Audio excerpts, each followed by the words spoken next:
Welcome to my YouTube channel, Vikas Sir Accountancy Amritsar. First of all, wish you Happy New Year to all of my students. Today, the topic of our discussion is cash flow statement. तो बेटा जैसे कि हमें पता है board exams हमारे near by आ रहे हैं, तो वैसे भी बोर्ड की शीट पे हमें न्यूमेरिकल भी करना है, जो प्रैक्टिकल में 6 मार्क्स में एज वेल एज हमें हमारे फाइनल एग्जाम में भी क्वेश्चन आने वाला है. तो आई थिंक हम आज इसके आपके साथ डिस्कस करें कैश फ्लो स्टेटमेंट. तो सबसे पहले मैं डिस्कस कर रहा हूं cash flow from operating activity.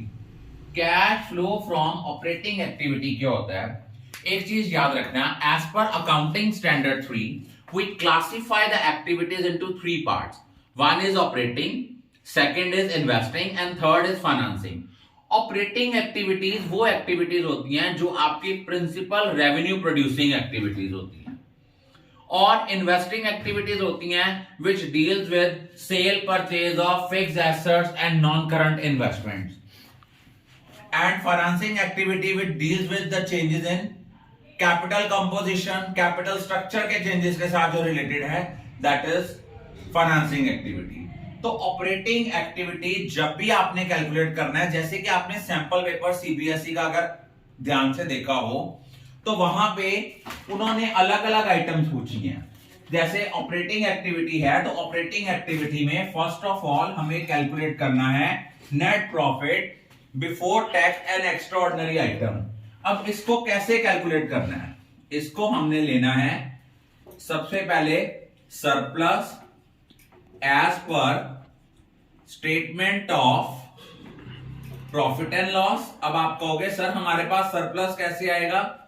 हमें मान लो statement of profit and loss का क्लोजिंग बैलेंस दिया है, क्लोजिंग में से ओपनिंग माइनस कर लेना है, ऐड करना है ट्रांसफर टू रिजर्व. कोई आपने इंटरिम डिविडेंड दिया है, इंटरिम डिविडेंड होता है जो 2 फाइनेंशियल ईयर्स के इन बिटवीन डिविडेंड पे किया है.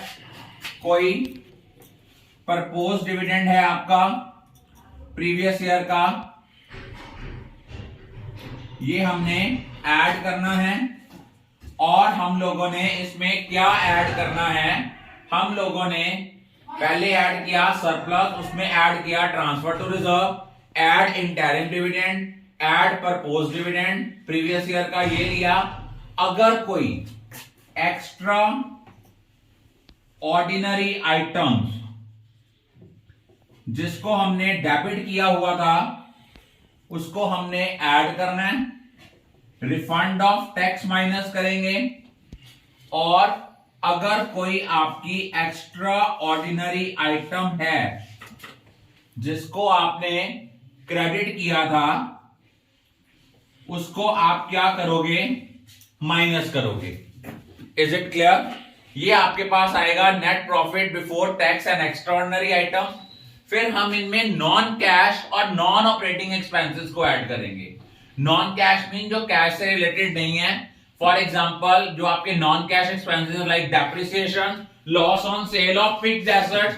उसके बाद आप लोगों ने इसमें कंसिडर क्या करना है कि अगर आप कोई इंटरेस्ट ऑन डिबेंचर्स जो है वो पे कर रहे हैं वो आपने लेना है, या हम लोग इंटरेस्ट ऑन मॉर्टगेज लोन जो है वो ले रहे हैं वो आपने ऐड करना है.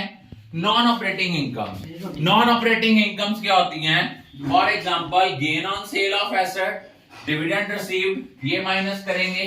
ये करने के बाद हमारे पास आएगा operating profit before working capital changes.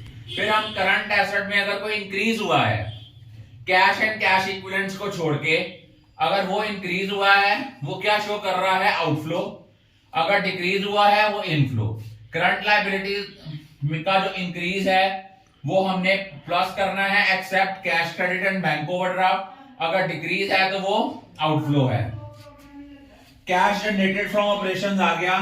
फिर टैक्सेस पेड लेने हैं. ये हमारे पास यहां तो आएगा cash flow from operating activity या net cash used in operating activity. I think आपको ऑपरेटिंग एक्टिविटी तक क्लियर है. नेक्स्ट वीडियो में मैं आपको बताऊंगा इन्वेस्टिंग एंड फाइनेंसिंग एक्टिविटी.